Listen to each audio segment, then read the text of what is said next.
Unfortunately, Achilles tendon ruptures have been the highlight of an unforgettable 24-25 NBA postseason, impacting players on championship hopeful teams including Tyrese Halliburton of the Indiana Pacers, Jason Tatum from the Boston Celtics, and Damian Lillard from the Milwaukee Bucks. Hi, my name is Ryan. I'm a physical therapist who enjoys sports rehabilitation, orthopedic medicine. Today I want to talk a little bit about the Achilles tendon rupture. Unfortunately, it's been plagued in this 24-25 NBA postseason. So I'm going to go over the anatomy of an injury like this, the mechanism of injury, examination methods, as well as treatment for an Achilles tendon rupture. So with an Achilles tendon rupture, we're going to go over the anatomical structures through our model here. So if we take a look, this is the Achilles tendon right here, and this is one of the thickest tendons in the human body, which allows it to be able to withstand a very high, large load. So as we go up the Achilles tendon, it is shared between two muscles for its origin.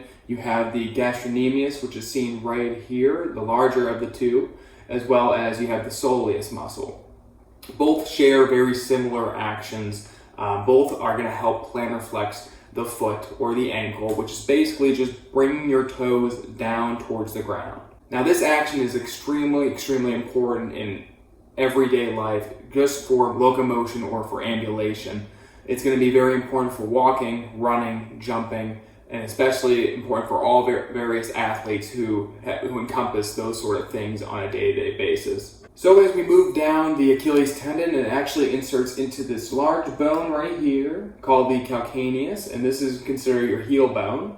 Now, even though the Achilles tendon is just a tendon and not a muscle, the gastrocnemius and soleus, when we plantar flex, that muscle activation of those two muscles will have a translational force that goes through the Achilles tendon, which allows plantar flexion to happen. So if it were to be ruptured, we are unable to complete that action at the ankle joint. So the Achilles tendon allows us to run, walk, and jump, and it puts a great amount of load, up to maybe 10 times the body weight, through that Achilles tendon. So the biggest question is, how does an Achilles tendon rupture happen? And that goes to the mechanism of injury, which we'll kind of discuss looking at our model here. And the mechanism of injury is when we're pushing off that weight-bearing forefoot. So the forefoot is just where the area of the toes are. So, and this would then indicate that the heel is risen, so we're in plantar flexion.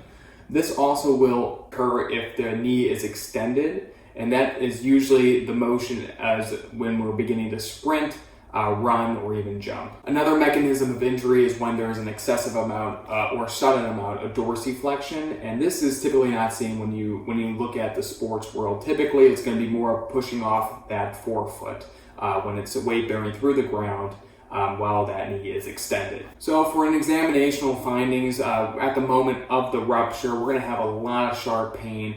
It's going to feel like someone kind of kicked the back of your heel or shin.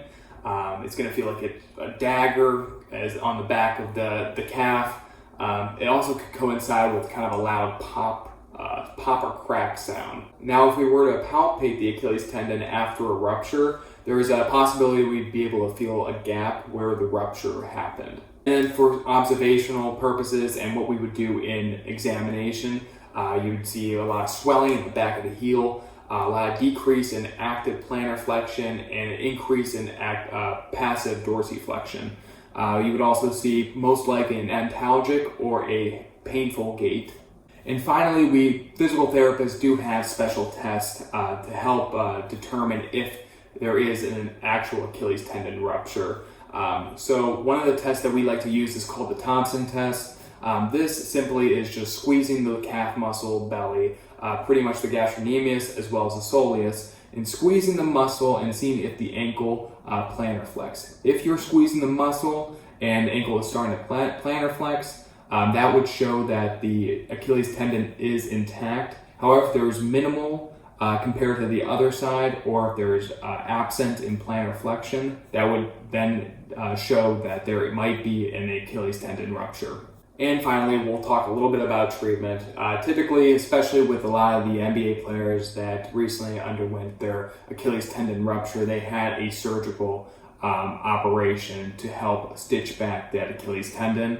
There is also non-operative methods But typically we're seeing a lot more surgical methods done today. The reason for that, especially we see that more in sports, is because the risk to re-injure that Achilles tendon is typically a lot lower when someone goes through the surgical approach compared to non-operative. And that typically, the non-operative will usually be chosen by someone that is maybe older, but the younger and those that are athletes will typically go that surgical route. But after post-operation, it is going to be very important for early mobilization to help with vascularity or for blood flow towards that Achilles tendon so that it can heal appropriately. It's going to be also very important that we put early weight bearing onto that foot that was injured. So typically the patient will have a brace or cast on for a good amount of time. Its goal would be to focus on some muscles up the chain, so that includes your quadriceps, hamstrings, and hip musculature. Ultimately focusing on improving the strength of those so that it can help stabilize that injured lower extremity.